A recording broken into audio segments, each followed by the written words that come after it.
Map headroom. America's most financially successful playwright, Neil Simon, born on the 4th of July, 1927, in the Bronx. And he was a television writer before his theatrical career beginning in the late 1950s. He also wrote many other plays, including Barefoot in the Park, Thursday's Play, Calling Camera, The Odd Couple, Max Dugan Returns. Never seen one of these made out of rubber before. And the Biloxi Blues.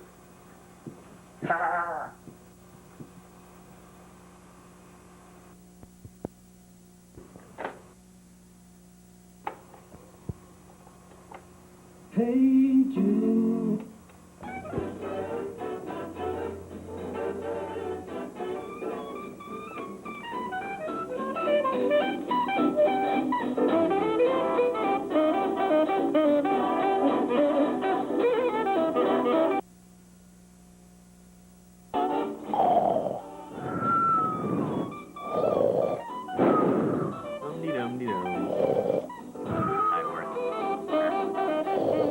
What's this? Hey now. Ooh la la. I'll keep this for later.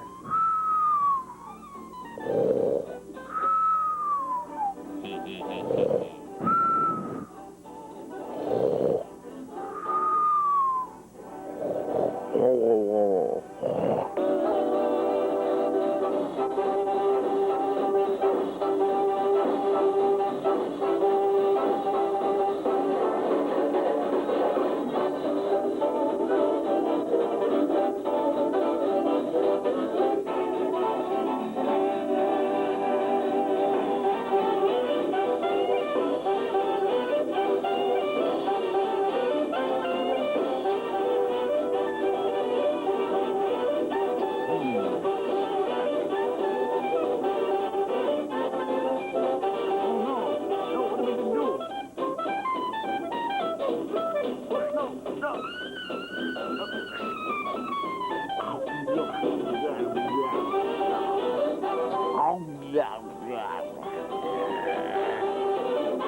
Old woman.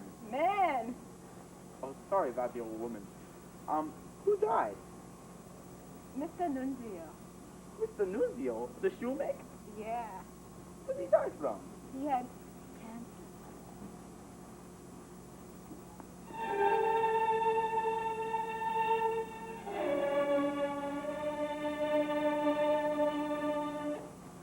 Why do people from the old country always whisper what somebody dies from, as if God forgot to give it to them?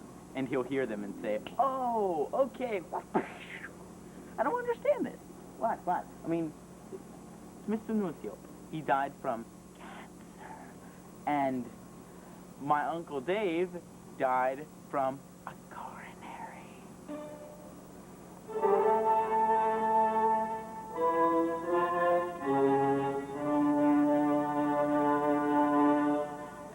So he left Aunt Blanche here to live with us because she didn't leave her any insurance, any life insurance, any kind of money to keep her going. So she can't work because she has asthma.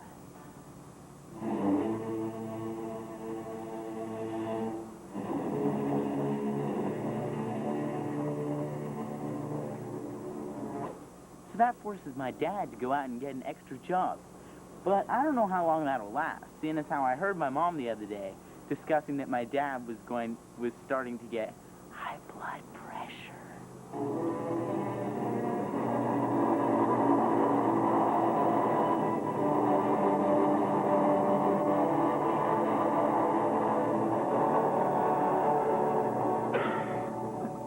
Fade out.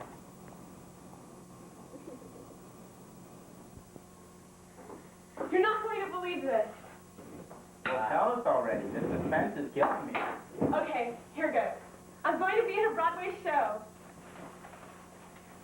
It's a musical called Abracadabra. This man, Mr. Beckman, he's a producer, came to our dancing school this afternoon and picked out 3 girls. We have to audition on Monday. Mr. Beckman said the job was as good as mine. I have to call him on Monday. They start rehearsing a week from Monday, and then it goes to Philadelphia, Wilmington, Washington, and then it comes to New York in the second week of December.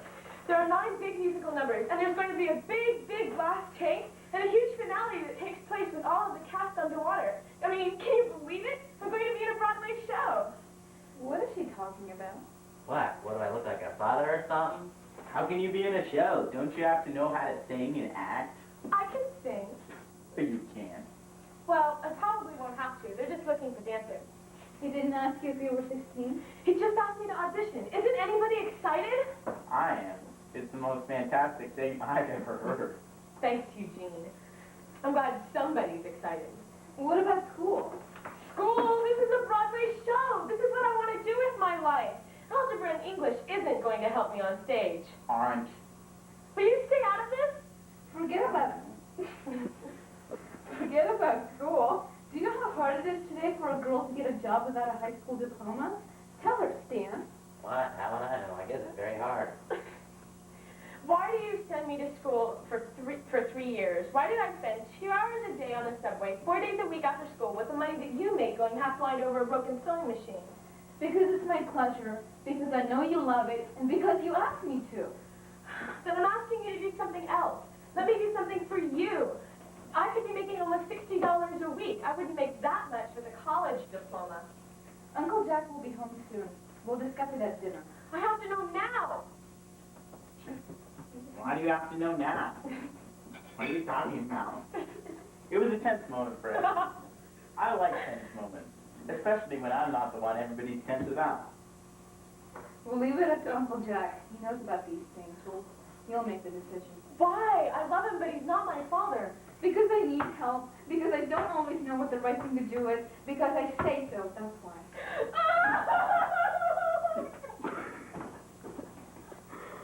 What's up with her? You have nothing better to do?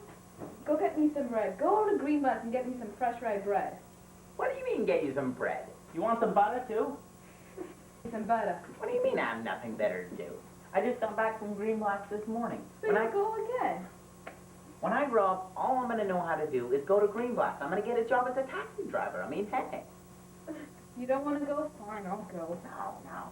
Don't do that to me. All I'm saying is that I just got back from Greenblatt getting a quarter pound of butter. Why don't you just buy them half a pound at a time? And suppose the house burned down this afternoon? What do I need an extra quarter pound of butter for? If ants gave a class in logic in school, the world would be a very messed up place. I mean, the class, it'd be like butter.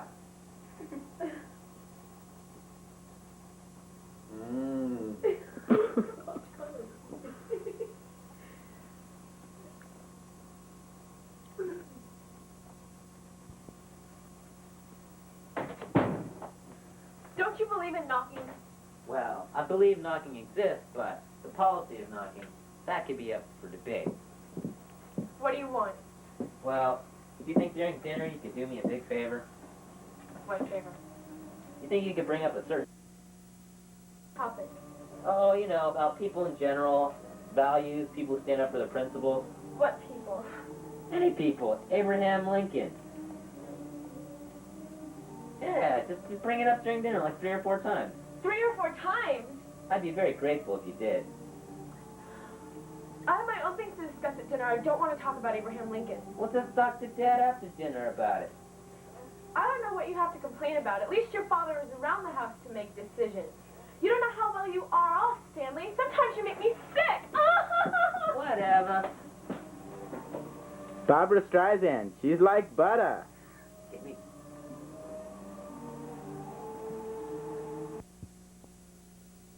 Hi, I'm Pat McCormick of KNHS TV. The following program is a public service announcement and does not necessarily reflect the views of KNHS or any of its subsidiaries. If you would like this time to smoke, please go outside and smoke. Thank you.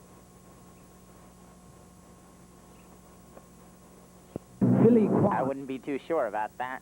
I'll be watching your house, and I'm going to come get you one day. Phones have a way of kind of breaking down and kind of blowing up every once in a while. Yeah. Some of them kind of have bombs in them. You know what I mean? I'll be back. Oh no. Honey, help me.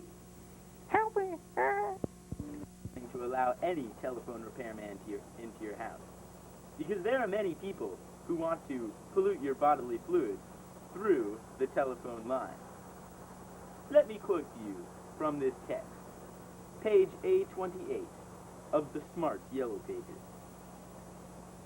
Every Pacific Bell employee is required to carry a company identification card with that employee's name and photograph.